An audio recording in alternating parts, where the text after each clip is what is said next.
In the summer of 1863, after 2 years of war, Confederate General Robert E. Lee felt it was possible to swiftly end the conflict by taking the fight to the Union. Up until this point, almost all the fighting had taken place in Virginia. Lee felt that by moving to the north, he could achieve several objectives that would lead the Union to seek peace. His march to the north resulted in the largest battle of the war, which would ultimately be the turning point of the entire conflict. Learn more about the Battle of Gettysburg, why it happened, and how it was resolved on this episode of Everything Everywhere Daily.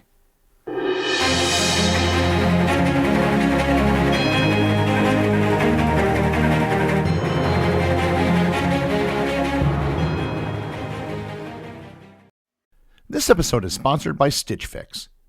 Gary, you're such a fashionable dresser. Said no one ever. I've always been, how shall I say this, a very simple dresser.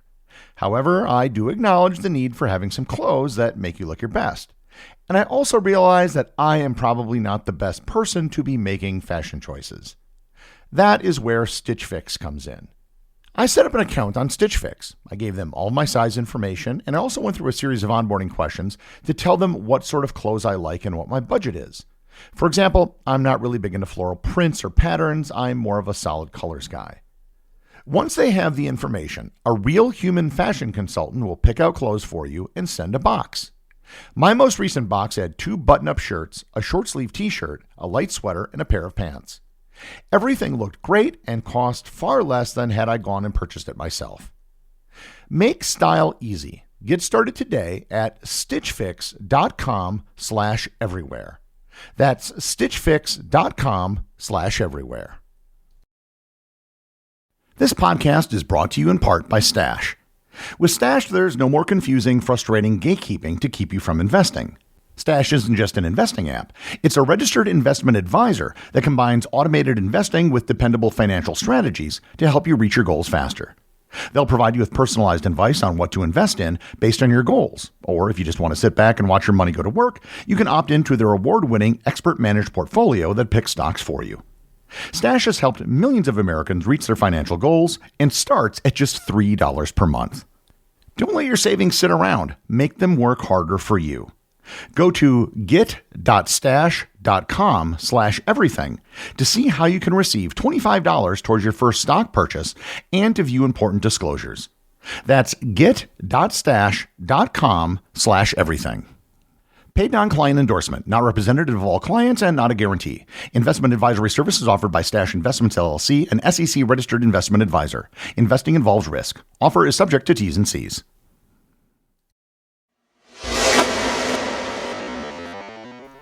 By the summer of 1863, the Confederate Army, particularly General Robert E. Lee's Army of Northern Virginia, was in a state of high morale but increasing logistical strain.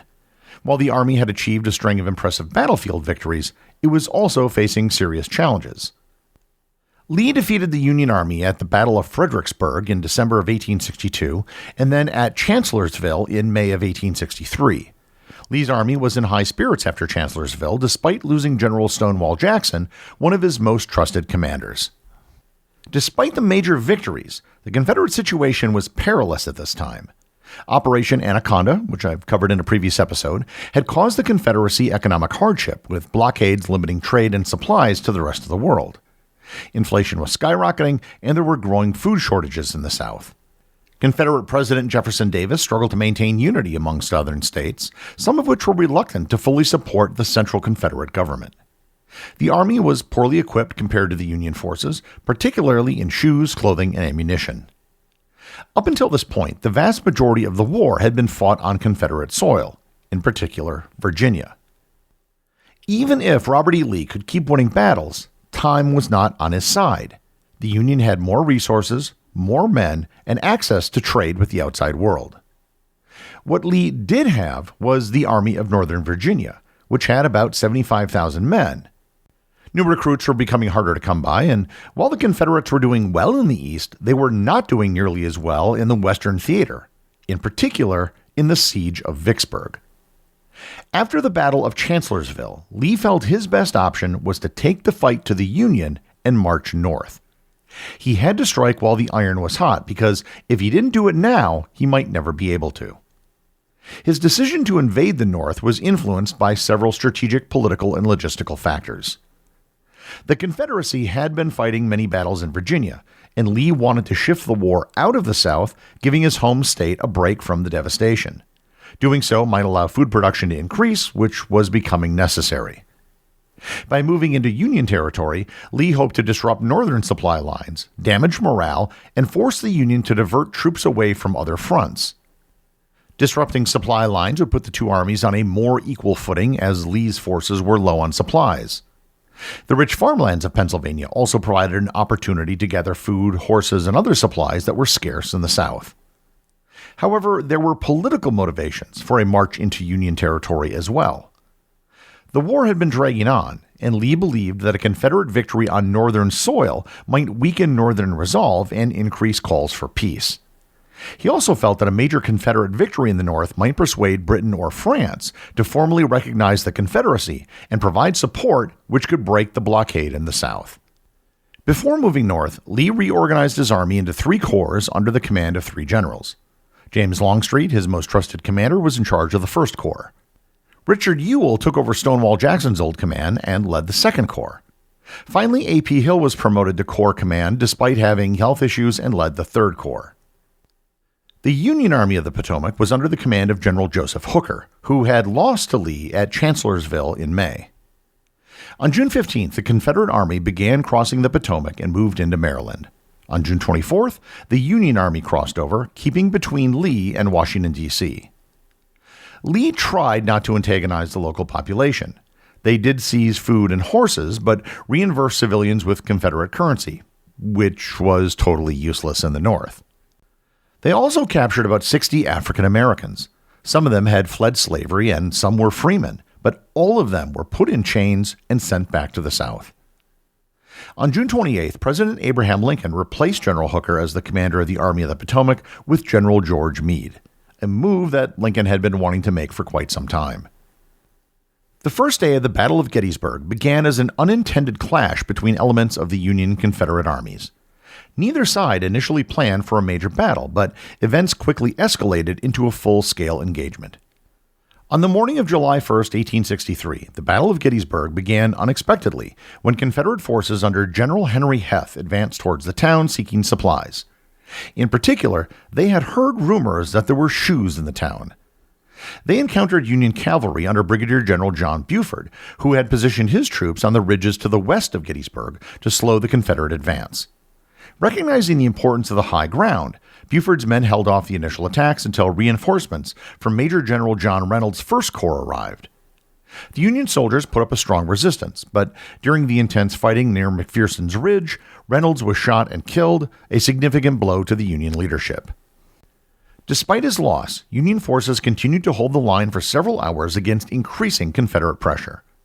As the battle escalated, additional Confederate forces from A.P. Hill's and Richard Ewell's corps arrived, increasing pressure on the Union defenders. By midday, the Union 11th Corps under Major General Oliver O. Howard moved in to reinforce the northern flank, but found themselves in an exposed position. Confederate divisions attacked from both the west and the north, creating a pincer movement that overwhelmed the Union defenders. The 11th Corps was particularly vulnerable and soon collapsed under the assault, retreating chaotically through the streets of Gettysburg. Meanwhile, the 1st Corps, despite fighting bravely, was also forced to fall back under relentless Confederate attacks. By late afternoon, Union forces had been pushed out of Gettysburg and retreated to Cemetery Hill to the south of town. Although the Confederates had secured a tactical victory on the first day by driving the Union army from the field, they had not yet achieved a decisive breakthrough. General Robert E. Lee, who arrived on the battlefield late in the day, chose not to press the attack on Cemetery Hill, believing his men were too disorganized to launch a coordinated assault. The decision allowed the Union forces to fortify their positions overnight, setting the stage for much larger and bloodier confrontations that would unfold over the next 2 days. On July 2, 1863, the second day of the Battle of Gettysburg, General Robert E. Lee sought to break the Union defensive position, which had solidified along a strong fishhook-shaped line from Culp's Hill on the right through Cemetery Hill and Cemetery Ridge down to Little Round Top on the left. Believing the Union flanks were vulnerable, Lee ordered Lieutenant General James Longstreet to attack the Union left, while Lieutenant General Richard Ewell was tasked with pressuring the Union right. However, delays in Longstreet's movements postponed the attack until the late afternoon, giving Union forces more time to prepare. When the assault finally began, some of the bloodiest fighting of the war erupted across key locations such as Devil's Den, the Wheat Field, the Peach Orchard, and Little Round Top. Longstreet's men launched a ferocious attack on the Union left, first striking at Devil's Den, a rocky outcrop defended by Union troops. After intense combat, Confederate forces managed to capture the position and turn their attention to the Wheat Field and Peach Orchard, where repeated charges and countercharges resulted in heavy casualties for both sides. Meanwhile, at Little Round Top, Union troops under Colonel Joshua Chamberlain's 20th Maine found themselves at the extreme left flank of the army. They were ordered to hold at all costs, and after repelling multiple Confederate assaults, Chamberlain led a desperate bayonet charge which successfully drove the enemy back and secured the Union position. Had Little Round Top fallen, the Confederate Army might have been able to roll up the entire Union line. On the Union right, Ewell's forces launched assaults against Culp's Hill and Cemetery Hill, but struggled to coordinate their attacks effectively. While some Confederate troops managed to breach Union defenses at certain points, they were unable to hold their gains. The fierce fighting lasted well into the night, with neither side gaining a decisive advantage. At the end of Day 2, the Union Army still held its strong defensive positions, and Lee's hope for a major breakthrough had not been realized. Though the Confederates had inflicted heavy casualties, they also suffered significant losses and had failed to break the Union line. On July 3, 1863, the final day of the Battle of Gettysburg, General Robert E. Lee sought to deliver a decisive blow to the Union Army. After 2 days of fierce combat with no clear breakthrough, he decided to concentrate his efforts at the center of the Union line, believing it to be the weakest point. The plan called for a massive infantry assault led by Major General George Pickett, supported by divisions under Generals James Pettigrew and Isaac Trimble. Before the attack, Lee ordered an intense artillery bombardment to weaken the Union defenses along Cemetery Ridge. For nearly 2 hours, Confederate cannons rained fire on Union positions, but much of the bombardment overshot its targets, leaving the Union defenses largely intact. Once the artillery fire subsided, around 12,500 Confederate soldiers stepped forward in what became known as Pickett's Charge.